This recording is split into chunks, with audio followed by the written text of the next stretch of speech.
Slav evar baş, şebaş vanno, evidarım herkes başı. İru emi qasi 40 dakika behevrabın ez pir dirêj nakim, 40 dakika jî bese.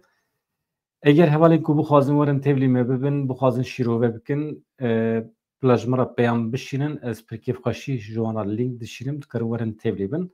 Çend nûçeyê me girîng hene, min xwest bi we re parve bikim. Yek ji wan ji xwe ev meseleya ku li Wanê vê spê pêk hat, cezayê ku li Abdullah Zeydan birîne, hev şaredarê Wanê. Cezayekî pir ne ciddiye ne mezin e lê xeterî heye ku dewleta Tirkiyeyê AKP dest dayne ser şaredariyê ji ber vê yekê ji navê welatiyên Wanî kon vegirtine li pêşiya şaredariyê destûr nadan ku hêzên dewleta Tirkiye biçin destanên ser şaredariyê. Ev yek ya din jî nivîsa ku di kovara binavûdengî Amerîkî di Time de hatiye nivîsandin. Me qismekî ji we re bas kiribû lê ez dixwazim behsa giringiya wê bikim. û her wiha ji Partiya Karkerên Kurdistanê beyaneteke nû heye di derbarê bangên muhtemel ên Rezdar Abdullah Öcalan de ka binêrin partiya wî, Partiya Karkerên Kurdistanê ketiye nava helwesteke çawa li beramberî vê bangê, banga ku were kirin ew ê çawa pêşwazî bikin. Ev yek. Îja dîmen jî hene, ez ê dîmen jî parve bikim. Mesela wekî din pir nûçe hene. Ez dirêj nakim ama hûn bixwazin şîrove bikin kerem bikin. We got erê. Ez binêrim kîjan heval vê derê ne? Herkes di vê derê. Hevalê Salih Filîzcan jî hatiye Malatya ve Nizam Korkutan, Rojava Karwan heye, Feyzi Atalan, Kamaçiya Hikmet heye ofîsyel mûtev xêratin. Kumaçiya Hikmet erê ez çima nizanim bixurim. Malî Agîp Ter Malatya ve Hekîm Esen hemî heval vê derê ne hema baş e here bin. Em dest pê bikin hevan hevala Heyat jî hatiye. Heyat ji destpêkê ve me re ye. Îja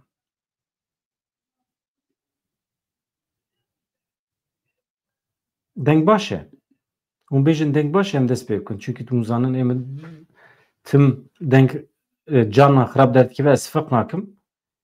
Îja gerek ez tim ji we bibîsim. Kadro tekmil. Erê em tekmila xwe didin mamoste.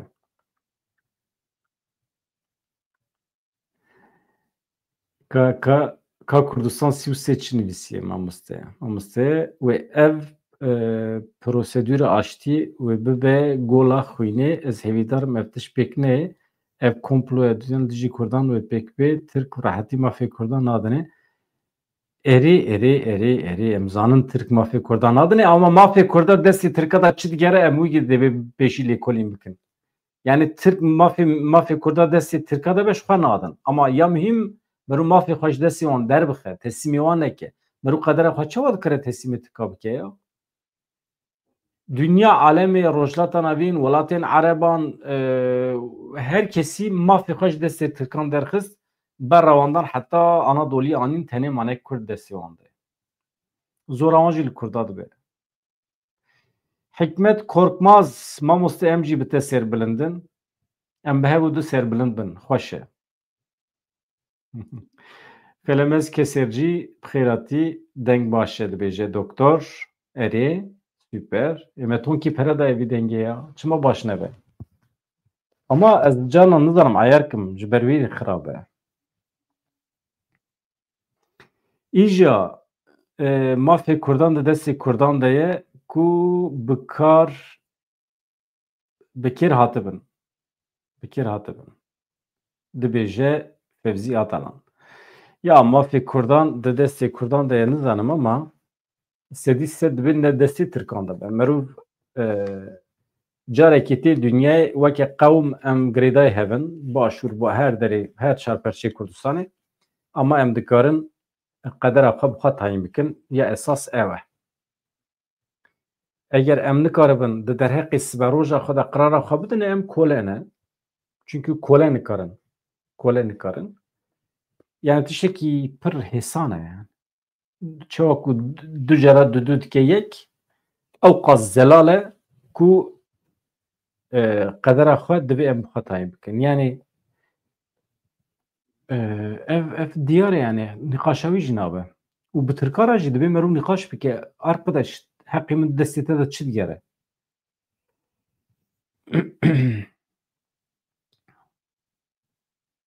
Mafê me di destê me daye eger em bibin yek dibêje hikmet korkmaz.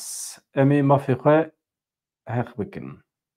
Büyük Fatih çi dibêje? Büyük Fatih. Maşallah. Tam navekî Tirkiye ha.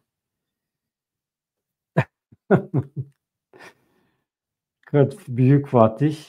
Na, Büyük Fatih çû. Deqekî ya maşallah peyamê we ew qazû tên ez heta pê lê yekî dikim heft hevê din tên.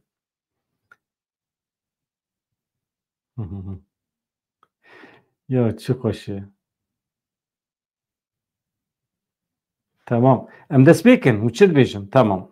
TC we ya Anonymous.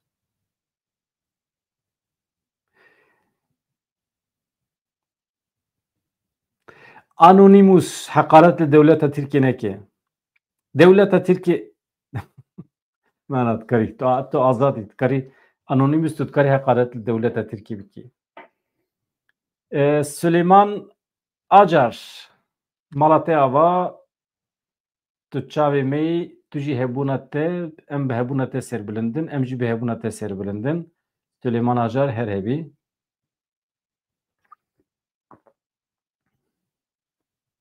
Ya canan mesela ez aniza nizanim hevalê Süleyman Acar mesela navê min xerîb naye ama dibe ku hevalekî min ê pir nêz bêjî.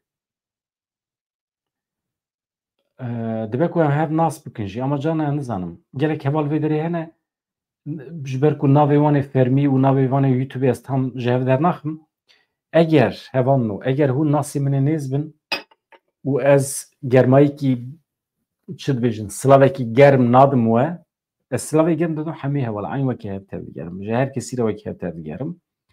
Îja yani ez lêborîn dixwazim eger ez we nas bikim û vê derê nasiya xwe beyan nekim ji ber vê yekê dibêjim. Canan navê wan nizanim. Ji nav hev dernaxim. Zelal Amed li vê derê Şîrîn Barût süper. Ez paşê werim cem we em hinek bixwînin. Ya min du sê vîdeo parvekirin vê sibê min vîdeoyek parvekir pereqê çi de bû min ji we re gotibû min hefiza xwe ji bîr kiriye ama ya bindikî hefiza te şûm hatiye ama hefiza me hê jî tam nehatiye. Hefiza min tam nehatiye. Niha hevanno li dijî hewldana tayînkirina qeyûm li Wanê kon hate vegirtin piştî cezaya hepsê li şaredarê bajarê mezenê Wanê Abdullah Zeydan hate birîn. Rêya tayînkirina qeyûm hate vekirin gel jî li pêşiya şaredariyê niha kon vedaye jê re dibêjin konê nobetê. Danişîna heştemîn ya doza hevşaredarê bajarê mezenî Wanê Abdullah Zeydan li dadgeha cezayê Giranî Amedê li pêncemîn dadgehê hate li darxistin vê sibê dadgehê bi îddiaya bi zanebûn bi dilxwazî yani gönüllü alîkarî daye rêxistinê 3 sal û 9 me cezaya hepsê li Zeydan birî. Başê ku negotiye rêvebirê payebilindî rêxistinê ye wê demê 3 sal ceza lê dibirîn ama baş e we hatiye însafê mehkemeyê Tirk negotiye rêvebirê rêxistinê gotiye ji dil alîkarî daye rêxistinê.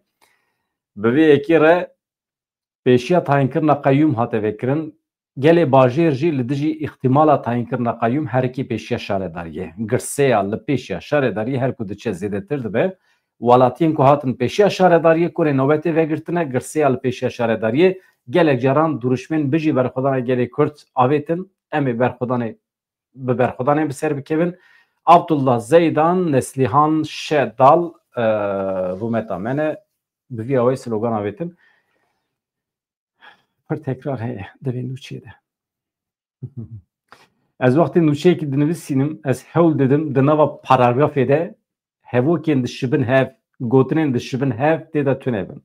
Mesela pêşiya şaredariyê heftê û heft cara gotiye pêşiya şaredariyê ez bim hemiya radikim ama ji ber ku min nûçeya radekte nekiriye ez li gorî zimanê ajansê ji we re dixwînim. Welatiyan li ber stranan xelekên govendê gerandin bi duruşmeyan biryara dadgehê protesto kirin.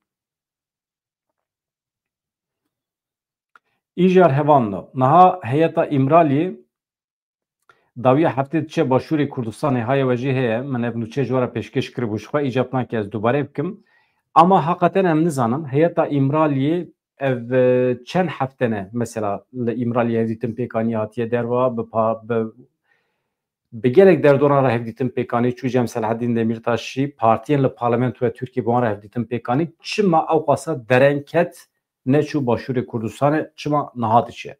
Ev yek ji wan pirsan e. Ez nizanim gelo pişra ji heyetê hatiye xwestin biçin yan roja hevdîtinê yan jî gelo hevdîtin bi İmraliyê re çê dibin haya me jê tune dizî. Mümkün e acaba.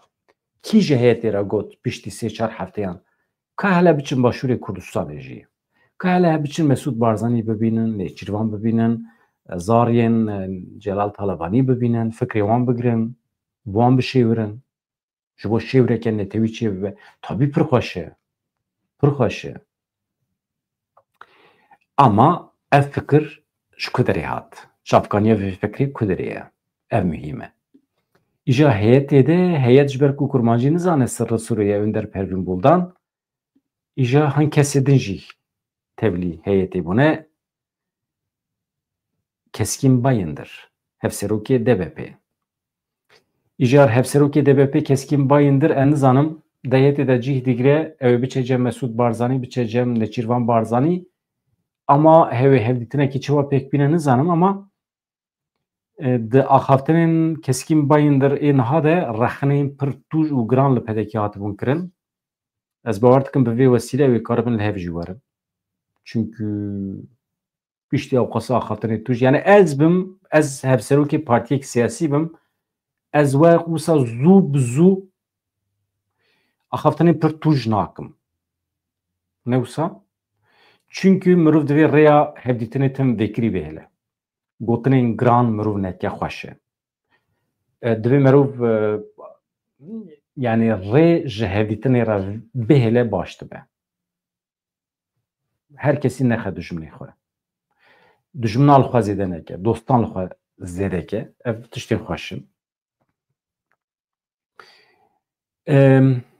û hele wextê ku ev partiyên siyasî yên Kurdan bin çi dibe bila bibe divê mirov tu car derî stedî set negire li ser wan. Ez nizanim fikra min e. Ha tu dixwazî êriş bikî ama mirov maqûlê êriş dike çareserî ne xepandan heye Türk. Rojava Karwan çi dibêjî? Xepandan heye Türk dixwazin wextê îstifade bikin erê. Nana rast e. Nana em hemî hemfikirin. Dewleta Tirkiye tu car xwe nêzîkê çareseriyê nake. Ama çi ye? Em pêşniyaz dikin weke Kurd. Em dosyeyekî yek jî pêşniyazê Kurdan ji berê ve hene. Ama cara dawî ji ber guherînên li rojata navîn, guherîna konjonktûra siyasî ya li rojata navîn dewleta Tirk hewciyê Kurdan bû. Werin em li hev bikin, em got nedin hêzên derve, hêzên hegemon. Werin em nava xwe de li hev bikin. Yani ew hewcê bûn. Îja niha li hember van daxwazê wan Kurd jî dibêjin vaye projeya me ya ku nod û sisiyan ve me agirbest îlan kiribû li hemberî we ji wê demê ve daxwazê me çi ne? Aynî ne. Naguherin. Ka ez divê nûçeyê bixwînim ji we re. Tamam. Heyeta İmralî çû. Ev ne nûçeyê, ev temam e. Me gotibû li Abdullah Zeydan 3 sal û 9 me cezayê zîndanê hate birîn. Rast e. Niha kovara Times xwe ez ê ji we re pêşkêş bikim. Wekî din min vê nîvroyê Sirri Sûreya Önder ji we re xwendibû. Ew jî di derbarê naveroka hevdîtinê de hin agahiyê nû dabû. Hevalê mereq bikin dikarin vîdeoya beriya niha de heye min ji we re pêşkêş kiribû hûn dikarin biçin godar bikin. Anha endamê Komîteya Navendiya PKK Nedîm Sever ew daxuyaniya wî heye. Nedîm Seven endamê Komîteya Navendiya PKK'ye tiştî ku dibêje partiya wî girê dide yani muxatabê muhatabê dewleta Tirkiye, muhatabê Banga Rêzdar Öcalan e. Em binêrin ka çi gotiye. Paşê jî axaftina wî bi xwe heye. Ez ê bi we re parve bikim. Pêşî ez gotinê wî ji we re bêjim. Paşê jî em cih bidin axaftina wî. Wexta me heye, acila me tune ye. Tabii axaftina wî dirêj e. Bi qasî 40 deqe ama qismekî wisa piçûk min jê girtiye. Tiştê ku pêvajoya eleqedar dike. Endamê Komîteya Navendî ya Partiya Karkerên Kurdistanê PKK Nedîm Seven got daxuyanî bangên ku Abdullah Öcalan dê bike ji bo me diyar kere.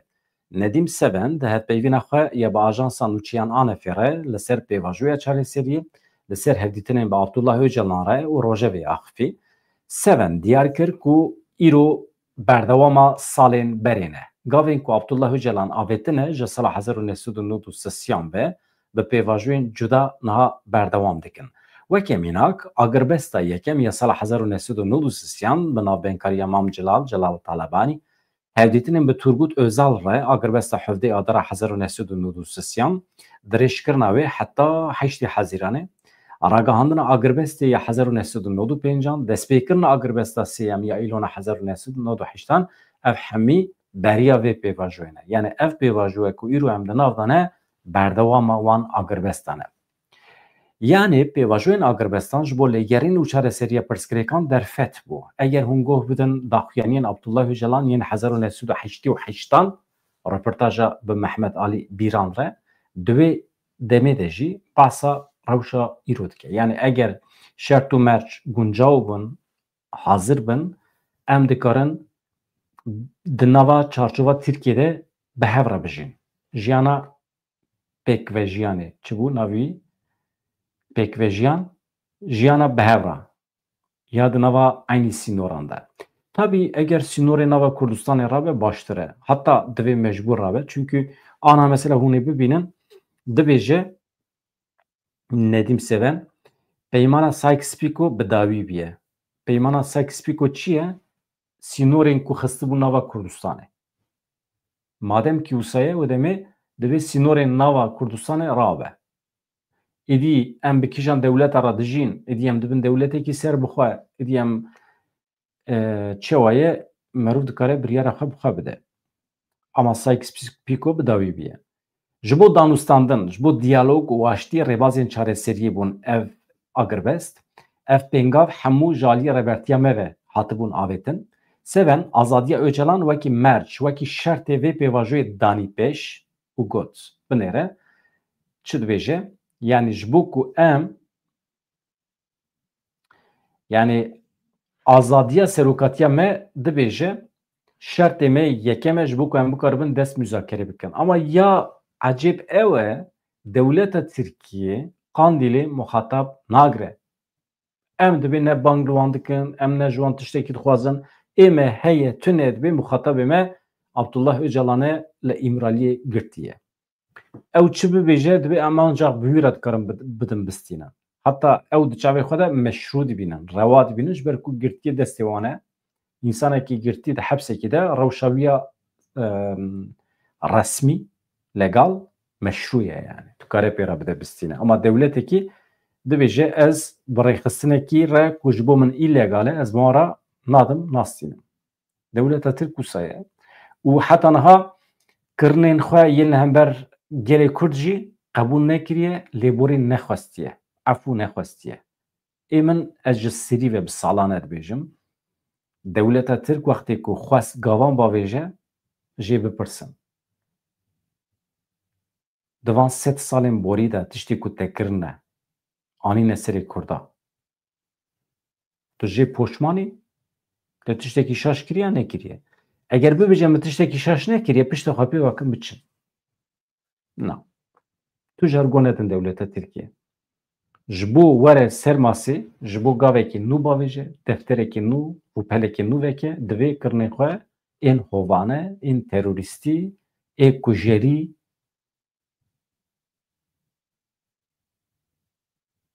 bîne dayne ser masê lêborîn bixwaze.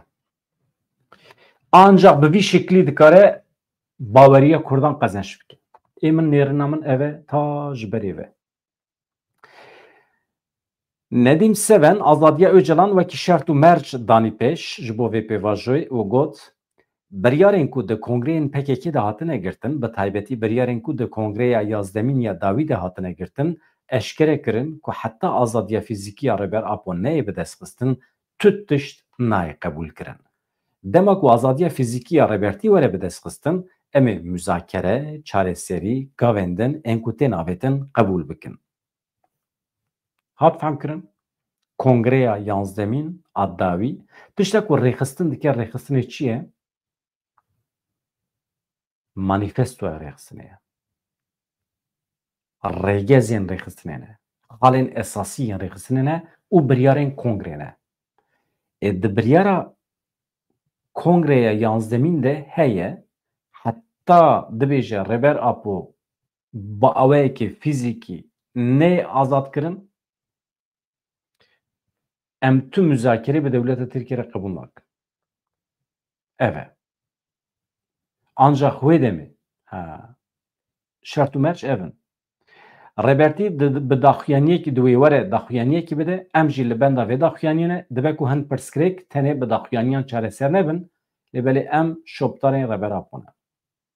Yani em wî dişopînin, em gotinê wî gudarî dikin, lêbelê bi daxuyaniyekî jî ev mesele hel nabe. Madem ki me di kongreya yazdemîn de biryar girtine, dibe ancak kongreyekê din ya awerte were li darxistin, di wê derê de biryarekê nû were girtin, ancak ew jî Reber Apo azad be were bixwe di wan biryara de bibe rol bigire. Murat Karayel'in jî beriya çend roja aynî tişt gotibûn, eger mercên tenduristî, mercên ewlehî û azadiya fîzîkî neyne dabîn kirin, tevgera azadiyê, alternatîfên wê yên cuda jî hene. Ev mesele ye. Hakikaten alternatîfên cuda çi ne? Li rojlata navîn mesela, aviye binêrin çi dibêje? Mesela eger mercên tenduristî ewlehî û azadiya fîzîkî ya Öcalan neyê temîn kirin, wê demê li pêşiya Partiya Karkerên Kurdistanê alternatîfekî din jî heye. Li rojlata navîn êdî hevsengiyên siyasî ne weke berê ne. Her tişt ku her ye. Binêrin dibe. İsrail heta ku derê hat. Rewşa Îranê li ber çavan e. Siyasetên ku hêzên hegemonîk ên rojlata navîn ji bo xetên gazê, ji bo xetên petrol û enerjiyê dimeşînin, bi eşkereyî têne dîtin. Bangên Öcalan ji bo me derbastar in. Tamam, derbastar in ama em pêk nayînin heta ku ew bixwe azad nebe dibêje. Seven teqez kir ku daxuyaniyên Öcalan ji bo wan derbastar in. Em ne tenê partiyekin, de heman demê de em rêxistinekin jî. Em hem li Kurdistanê ne, hem li rojata navîn, hem jî li siyaseta cîhanê xwedî bandor in, bi tesîr in. Ji ber vê yekê hemû bangên Reber Apo daxuyaniyên wî ji bo me diyar kirin, lêbelê hatina şandeyan, çûyîna wan, hevdîtinên ku têne kirin, dewleta Tirk, daxuyaniyên AKP mijar divê bi wan neyê sînor kirin. Eger pirsgirêk were çareserkirin, di salvegera 27 ya komployê de pêwîst e nexşareya aştî û çareseriya demokratîk were danê. Yani heta xarîteyekî xebatê, xarîteyekî çareseriyê neyê xêzkirin, plan û projeyekî ji bo siberojê neyê amadekirin, em gav navêjin. Ew qas net û zelal e. Çareseriyekî demokratîk çi ye? Aştî li gorî çi tê kirin? Mesela eger dewleta Tirkiye heqê Kurdan nede, tu li ser kîjan zemînê aştî pêktînî? Nayê. Ev di were nîqaş kirin. Çareseriya demokratîk çi ye? Mesela di çarçoveya demokrasiyê de eger tu meseleya Kurd hewl bidî hal bikî, nabe, çima nabe? Çünkü demokrasî biryara gel e. Gelê Tirkiye ku 7 sal dibin bandora perwerdeya nijadperestiya dewleta Tirkiye'de ye, wê demê dikare qedera me tayin bike. Halbuki ji ber vê yekê, yani ev çareseriya demokratîk ez dibêjim divê were nîqaş kirin. Yani ne çare ye, xeterî ye. Em nikarin qedera xwe ji demokrasiyê re bihêlin. Dünya xarab beji. Dünya serubin beji. Stedî 99.9 Tirkiye bibêje na jî bibêje na nemimkün e jî li gorî demokrasiyê statûya Kurdan heqê Kurdan mecbûr e were naskirin. Nebe nabe. Min carekî tê bîra we min nimûne dabû. Niha însan bi çi heye? Bi xwarin û vexwarinê heye. Ne? Tu di çarçova demokrasiyê de dikarî bêjî heso bila xwarin bixwe yan nexwe. Em bixin dengdanê li gorî demokrasiyê. Heso bila xwarin nexwe. Ê dimire tu nedibe. Ev tu nikarî bikî rîskê. Tu jiyana heso nikarî li ser biryara demokrasiyê bihêlî. Ew heso gerek xwarin bixwe. Çara wî tune ye. Nîqaşa wî nayê kirin. Ji ber vê yekê min çend vîdeo jî çêkiribûn hin tişt hene merû naxe dengdanê, naxe referandumê. Nabe. Ne etîk e, ne exlaqî ye. Heso gerek xwarina xwe jî bixwe, gerek biçe tuwaletê jî. Wana tiştê nebe nabe yani. Îja Kurd jî nikarin xwe teslîmê demokrasiyê bikin. Nabe. Demokrasî sîstemekî navxweyî ya ji bo rêveberiyê ye. Yani em vî tiştê wisa bikin yan vî tiştê wisa nekin. Ama tiştê heyatî de demokrasî nabe. Yani em li welatê xwe em vî rengî hilbijêrin, em vî alî hilbijêrin ya vîya hilbijêrin. Wana tiştên teknîkî ne. Bi referandumî jî dibe, bi demokrasî jî dibe ama hebûna Kurdan wextê ket xeteriyê, wextê tu bê li ser biryara hin kesan nabe. We got erê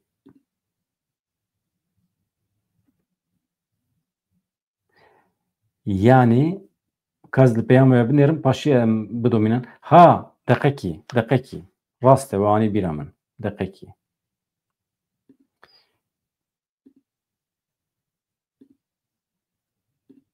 Bisekine, arkadaş bisekine. Heh, em vîya godarkin. Ka ew bi xwe çi dibêje em dengî wî godarkin. Paşê ez têm cem we. Dîtina da pêvajoya salvegera 27 da rêberapo wê daxuyaniyekî bide. Em jî hemî hêvî hezkirinên xwe benda wê daxuyaniya rêberapûna. Feqet daxuyaniyên rêberapo ji bo me çi bebirabe misûgeriya şoreşa Kurdistanê ye. Misûgeriya sosyalîzmê ye. Misûgeriya hêviyên me yên demokrasî ye. Buna wê ki em belkî pirsgirêk daxuyaniya ve nayêne çareserkirin lê ama em şopdarên rêberapûne.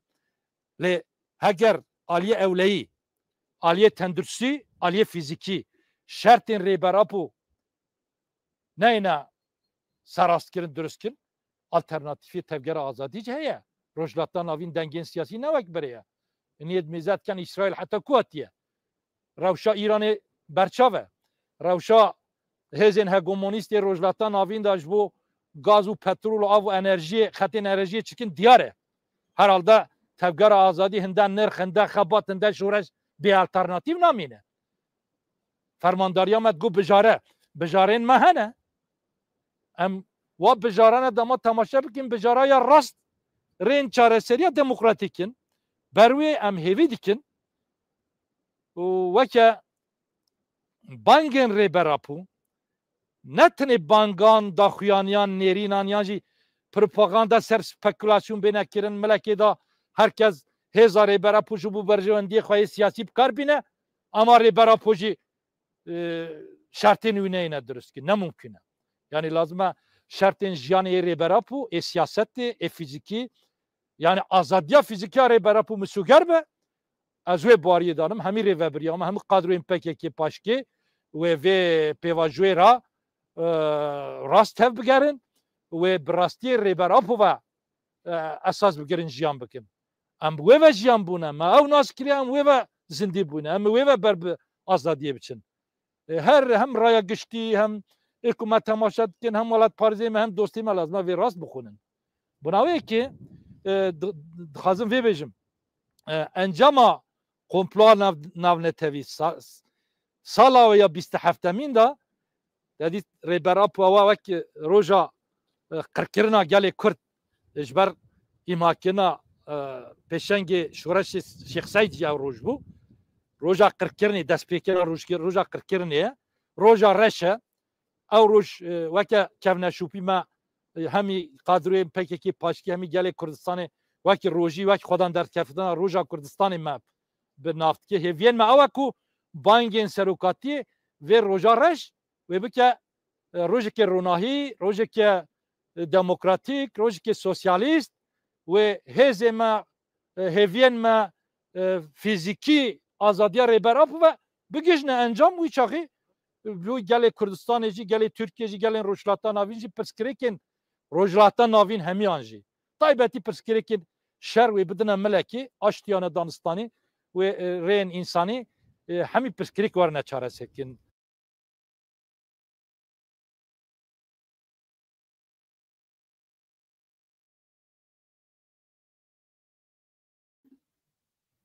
بس او قاسوانا والله اری خوش بحث سوسیالیزم جدید که جیانه که سوسیالیست tabi devlete Türkiye çift hamdike je sosyalizmiye nizanım ama bu Türkiye'ra ya bu Türkiye're merun kare biçe dereki je ya acib millet ji bu sahatiye perverde kirin ijar hayaten buna mamuste جهورا بيجي ماموسته نخمه وحمي ماموسته هبن والماموسته من جي ومام حمي هبن هبانو از نوچي ادريج جوره بخونيم وقت زود در باسته به ها دقيقي از هرم بيرم جوره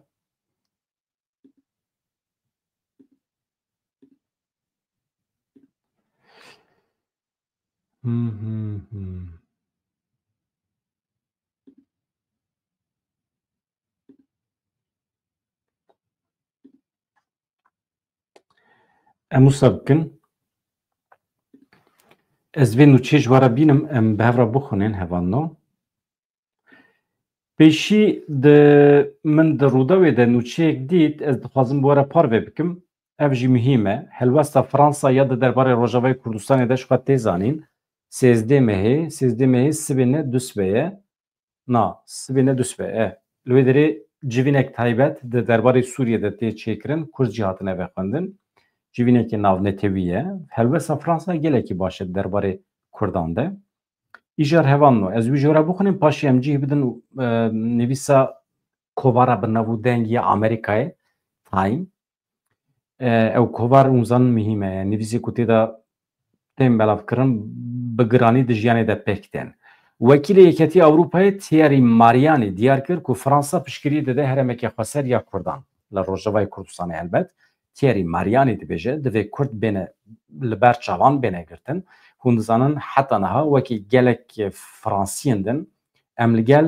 نگوهراندنا سینوران بون لیدنا و سینوران ده گلک رین جدا هنه جبو گارانتی کرنا نونرتیه دبه کو خسریه هرمه کی به یا جی خسریه ملته کی به لوما کرد بشکن ج سوریه بشک سرکینه بشکن کجبلی و بردلکی ارجبوی کی بردلکی گراندانه دوی شریده بهای کی گراندانه لوما دوی اف بشکه ج چاره سریه یعنی او بشک بن دنوا چاره سریه ده جی بگیرن دوی دو حکمت ده بینه تمثیل کرن دوی ده هرمه کو او پرانی لینه خسریه که وانا تایبت هبه جبو کردان اوه یا کو هم نهاد خوازن پشتی وی تابی امباسا دولته که کردی دکن از باش دزانم که او خیاله گلک کردانه یعنی سرخابونه کردستانه جبو نها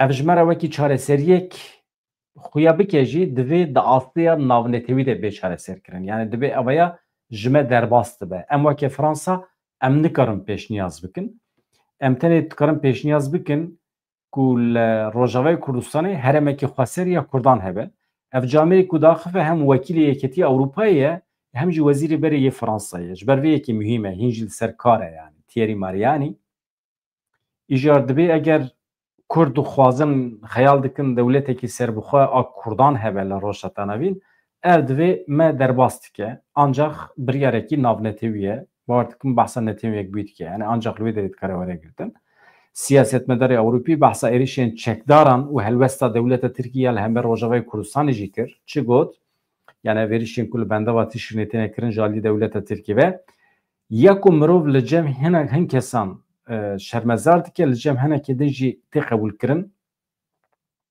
êrişên Tirkiye li derveyê axa xwe li dijî PKK yan li dijî piraniya Kurdan li heremê xwe bi tevahî ev nayîne qebûl kirin yani em nikarin qebûl bikin ku dewleta Tirk li derveyê xaka xwe êrişê Kurdan bike divê derê de pirsekî din dikeve holê acaba gelo aceba dema devleta Tirkiye di nava xaka xwe de êrişê Kurdan dike hûn nikarin dengê xwe bikin çünkü dibe pirsgirêkekî navxweya Tirkiye yani insanekî hevjînê hev li malê de li hev dixin cîrana ve eleqedar nake nizanim yani bi vî şekliyê dibe em jî dizanin ku Yeketiya Ewropayê bêdeng dimîne ji ber ku Tirkiye di aynê demên de hevalbendê NATOyê ye êwala qebûl jî tiştî dike camêr rastî jî dibêje Tirkiye ji ber ku hevalbendê NATOyê ye em wekî Yeketiya Ewropayê bêdeng dimînin hem ji ber êrişên wê yên li ser Rojavayê Kurdistanê û hem ji ber êrişên wê yê di nava xaka Tirkiye de êrişê Kurdan dike dibe em bêdengin van rastiyê xwe dibêje ema em çi bikin herê wallah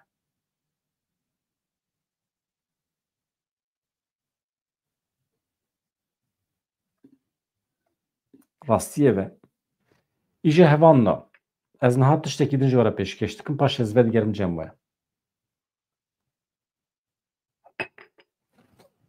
hûn dixwazin bi hev re bixwînin dîsa ev nivîsa ku di Time de hatiye derketî ev e ez wisa bêhlim baştir e yan jî wisa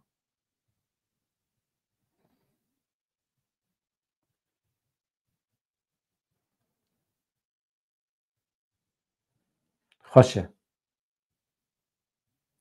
fotoğrafek xweş hilbijartine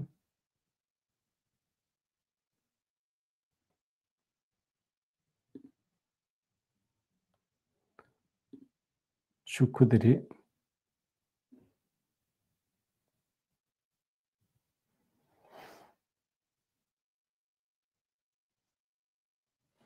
deqekî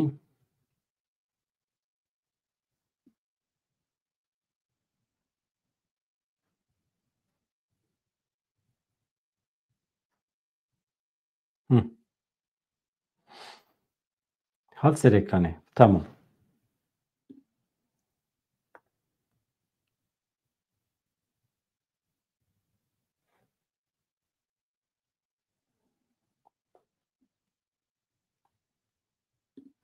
baş e navû dimê ya camêr nizan çima nizana eyerke di deng baş e deng neguherîne deng piştî film dibe ku deng biguhere eger kalîte baş be em hema bidomînin hevan ji min re bêjin deng baş e ji kerema xwe re bêjê ka binivîsîn deng baş e yan deng ne baş e ez wisa dihêlim û ez vê nivîsê ji we re dixwînim süper deng baş e tamam niha çima mühim e çünkü ev hinekî helbesta Amerîkayê nîşan dide ji ber vê yekî mühim e di helbesta Amerîkayê de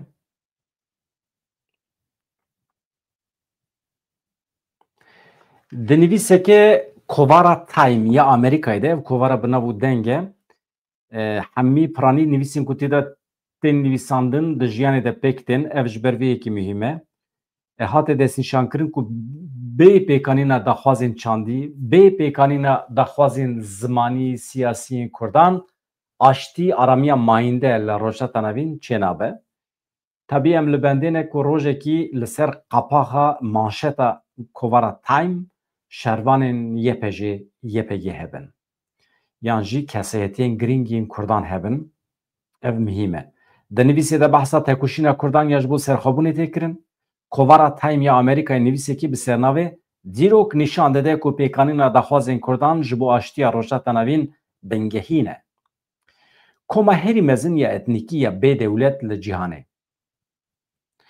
Di nivîsê de ku ji aliyê Sefa Secen û Serhûn Alve hatiye nivîsandin de hat bibîrxistin milletê Kurd bi nivûsa xwe ya zêdetirî 30 milyonî mezintirîn koma etnîkî ya bê dewletin li cîhanê, li Iraqê, li Îranê, li Sûriye û Tirkiye wisa nava wan da belav bûne.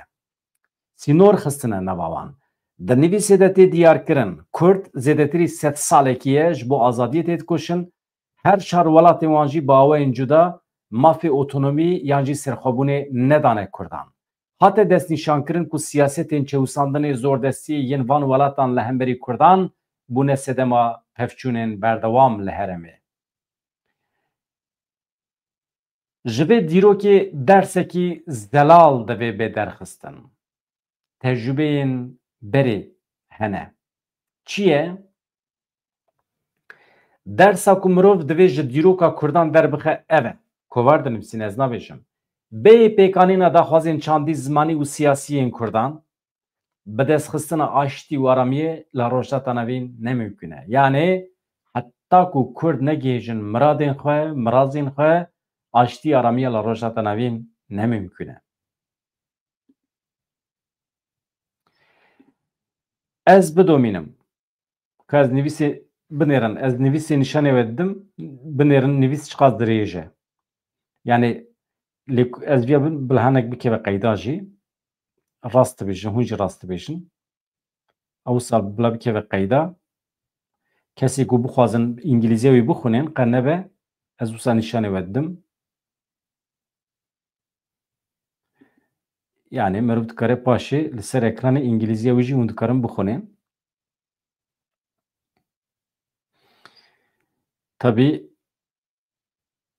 ev hemî dîroka serhildanên Kurdan nîşan dide. Di dema Saddam de, destpêka sed salê de serhildanên ku li Kurdistanê pêk hatine û çawa komkujî çêbûne.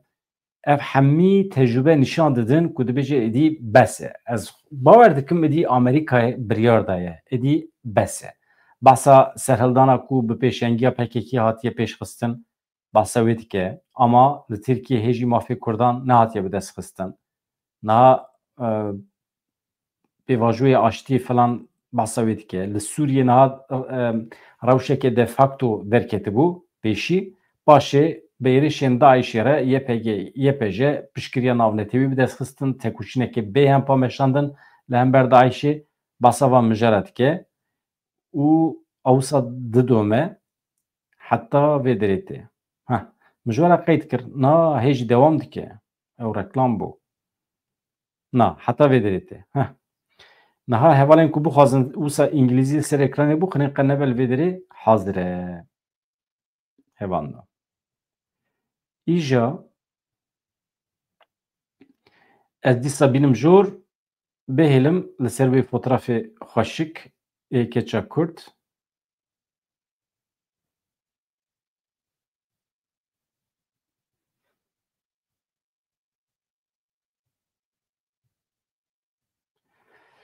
İjar dibêje yani ji vê dîrokê dersekî zelal dibê mirov dikare jê derbixe bê pêkanîna daxwazên çandî zimanî û siyasî yên Kurdan bi destxistina aştî û aramiyê li rojhilata navîn nemimkün e. Di dîrokê de tekoşîna Kurdan behsa wê yekê dike wekî numune piştî şerê cîhanê yê yekemîn peymana Sykes-Picotê Kurd li ser çar dewletan hatine parvekirin. Ji wê demê ve daxwazê wan yên serxwebûn yan jî xweseriyê bi rêbazên cuda hatine tepiserkirin. Nivîs balê dikişîne ser bûyerên girîngê weke zexta li ser serhildanên Kurdan yani qetliyamên ku li Kurdan hatine kirin ên li Tirkiye ji salên 1920 ve hewldana serxwebûnê ya Komara Kurdistanê ya Muhabedê li Îranê ya sala 1946 bê nasnamekirina bi hezaran Kurdên li Sûriye siyaseta jenosîdê ya Saddam Hüseyin ya ku dijî Kurdên li Iraqê pêkanî bû. Partiya Karkerên Kurdistan ji salên 1980 vir ve bi armanca avakirina Kurdistanekî serbixwe dest bi tekoşîna çekdarî kir behsa vê yekê dike. Di encama pevçûnên bi Tirkiye re bi dehan hezaran kes hatin kuştin. Lê heta îro jî hê mafê Kurdan nehatiye garantîkirin. Di aynê demê de li Îranê Serokê Partiya Demokrata Kurdistanê Abdurrahman Qasımlu ew jî hat kuştin lêbelê wextê ku derket çi gotibû demokrasî ji bo Îranê xweserî ji bo Kurdistanê û bangên aştiyane kiribû 1980 û nehan de jî ji alî Îranê ve hat şehîdkirin. Otonomiya Herêma Kurdistanê heye piştî şerekên da ve 1991 bi destxistina xweseriya de facto ya Kurdan li Iraqê ji bo Kurdan bû xaleke girîng. Wekî din bi naskirina statûya federal ya Herêma Kurdistanê di destûra Iraqê de di 2005 de ev jî destketiyekê girîng e ji bo Kurdan dibêje ku wara time xweseriyekê din ya Kurdan li Sûriyê behsa wê jî dike di nivîsê de baltê kişandin ku piştî şerê navxweyî li Sûriyê Kurdan li Herêmên Rojavayê Kurdistanê xweserî ragihand YPG bi têkoşîna xwe ya li dijî Daişê piştgiriya navnetewî bi dest xist tê bibêrxistin ku Tirkiye ji ber ku YPG wekî beşekî PKK dibîne li dijî destkeviyên Kurdan ên li herêmê derdikeve û destwerdanên leşkerî dike. Bê çareserkirina pirsgirêka Kurd aştî li Rojhata Navîn nemimkün e.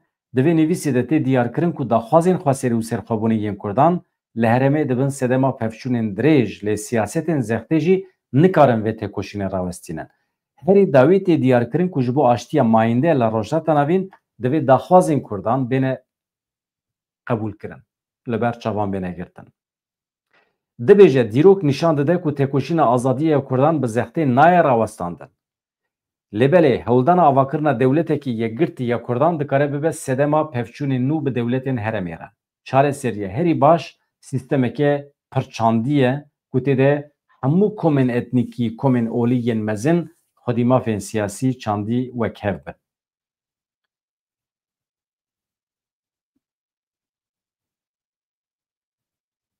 Ev bi vî şeklî ye hevano.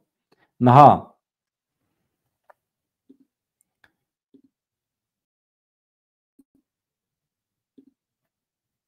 ez werim cem we. Tu talîmata didî paşê tekmîl didî. Çi dibêjî hevala heyet? Na, erê. Na, ASDF. Çe? Wala min tiştek fehm nekir. Ka hûn çi dibêjin? Em çawa bikin? Ewropî biletêv. Ez nûçê we dixwînim, ez peyamê we dixwînim hevano. Paşê tekmîl. Xwedê nizanim dî gotinê te şaş nivîsîne tu wisa bizane hûn dibêje nizanim. Dijwar dibêje eger Kurd şeka dayînin dibe ez ê rêxistinekî nû ava bikim. Dijwar tu rêxistinekî nû ava dikî ser xêrê be.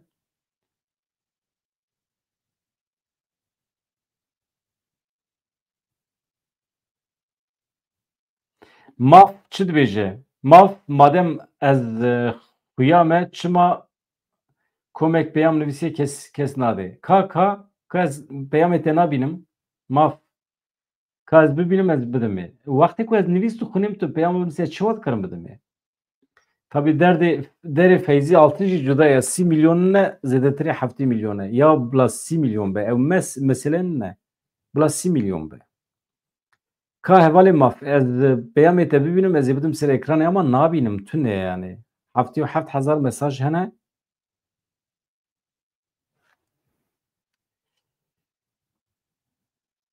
Hakikaten ez nabînim ha. Yani ji bo qusirê nenere carekî din wextê ku ez li ekranê dinêrim ya jî li peyama dinêrim bavêje. Ez ana çawa bibînim? Min nedît. Neyse nexeme. Tiş nabe. İjar.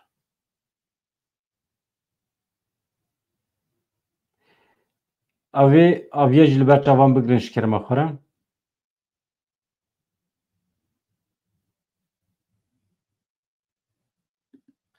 Ya hevan heqaret nekin ya. Çima heqaret dikin? Li beraz.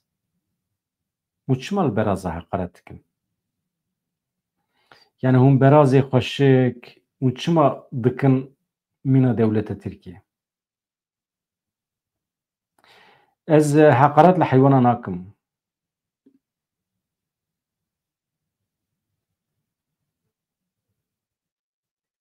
Dewleta Tirk ne weke beraz e.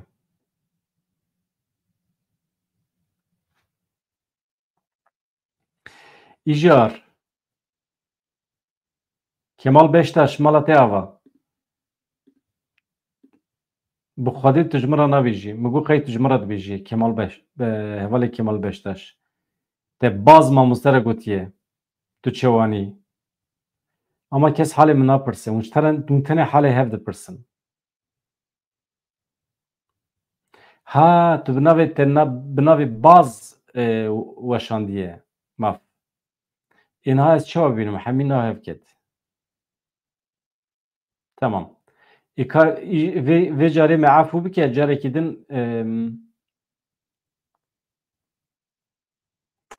carekî din em ê hemî bidin. Baş e?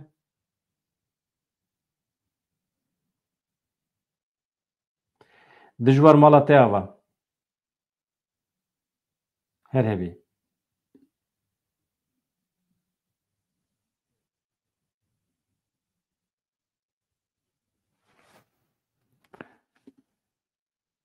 Aha. Na em li hev dikin. Na em ji hev hez dikin. Xweş e. Ka rojava karwan çi dibêje?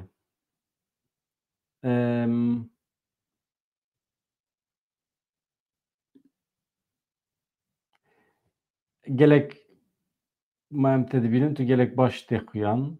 Serhat Arat. Tabii ki ez başım. Yani çima baş nebim? Tamam. Devleta me tune ama ruhê me ciwan e. Ruhê me şa ye. Em başin tabii. Tamam maf me li hev kir. Rojekî din ez ê peyamê te pir bi kêfxweşî parve bikim. Hevan ez xate ji we bixwazim. Me dengê gel vê heftê çê nekir çünkü dawiya heftê ez pir meşgûl bûm. Min ji televizyonê re jî çend bername çêkirim li vê derê jî me parve kir. Îja rîca min ji we ew e min hin vîdeo parvekirine vê sibê jî doh jî vîdeoyê girîng in. Eger hûn biçin li wan temaşe bikin pir kêfxweş dibim. Ez ana naveroka wan ji we re nebêjim. Doh hêvarê wan çaxan min bi Ehmed Gulabî derê re hevpeyvînekî çêkir. Mühîm e. Ez dibêjim godarkin fotografê rojhata navîn kişandiye. Tekîliya Kurdan bi Şamê re, bi Rûsya, Amerîkayê re divê çawa be, bi İsraîlê re. Ev pêvajî ku niha li Tirkiye ji bo aştî pêş dikeve, tereqî wê de fikra xwe dibêje. Tabi ew ji ber ku dîplomatekî kevne, texmînê wî rast derdikevin. Ew zemanekî dîplomatekî girîng bû li Ewropayê. Li ser navê Kurdan dixebitî, aniha hê jî dixebite, lê li ser navê xwe dixebite. Hevan ez xatir ji we dixwazim tiştekî min ji bîr bikim çi bû ya? Dixwast ez bîrim bîra we ama min ji bîr kir. Deqekî.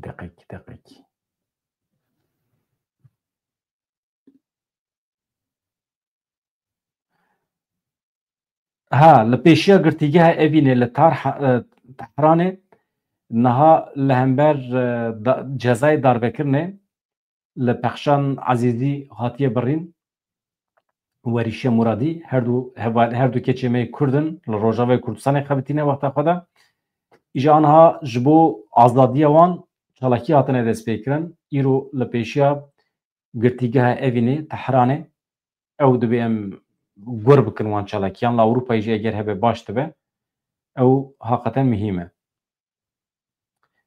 Wekî din ka em binêrin êrişên dewleta Tirkiye li ser gundên Kobanî dewam dikin. Bawer dikim ne weke berê ve jî hinekî kêm biye.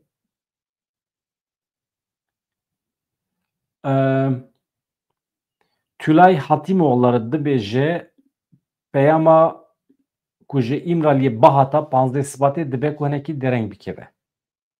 Rast dibêje çünkü heyeta İmraliyê dawiya heftê diçe Başûrê Kurdistanê bi Mesûd Barzanî, Nêçîrvan Barzanî û Bafıl Talebanî re hevdîtina pêktîne tevê Kubat Talebanî. Bi wan re dide distîne belkî hin derdorên din re jî hevdîtin pêk bîne. Ji ber vê yekî ez bawer nakim ji İmraliyê bangek were dawiya heftê yani 15 Sibatê. Ew ê bihêlin pîş re.